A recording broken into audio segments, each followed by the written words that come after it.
It's a 60-year war on drugs that has been an abject failure. As a businessman, if I had a business that had been a failure for 60 years, I would have closed it down 59 years ago. There are much better ways of dealing with this, and that is to treat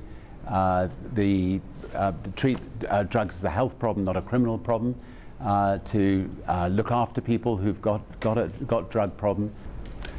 We want them to stop law enforcement locking up our children, locking up our brothers and sisters. We want them to instead, if somebody's got a serious drug problem, make sure that they are sent to clinics so that they can become useful members of society again.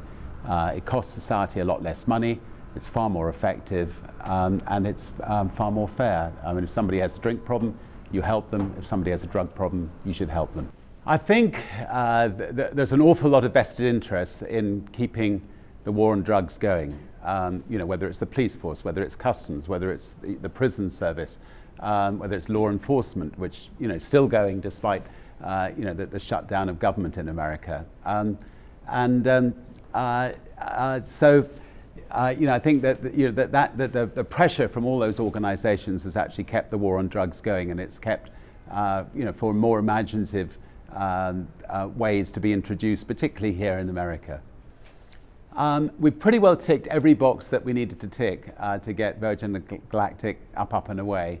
A couple more rocket tests, and by January or February we'll do our first flight into space, and then from there we'll start taking people to space a little later on in the year. So we're almost there. Very, very exciting time for Virgin Galactic. The idea of the show is to enable somebody to go to space who could never have dreamt of affording to go to space, and to have the experience of a lifetime training for it. It's going to be, I mean, a lot of these reality shows have prizes at the end, but this is one hell of a prize, and therefore I think it'll be one hell of a show.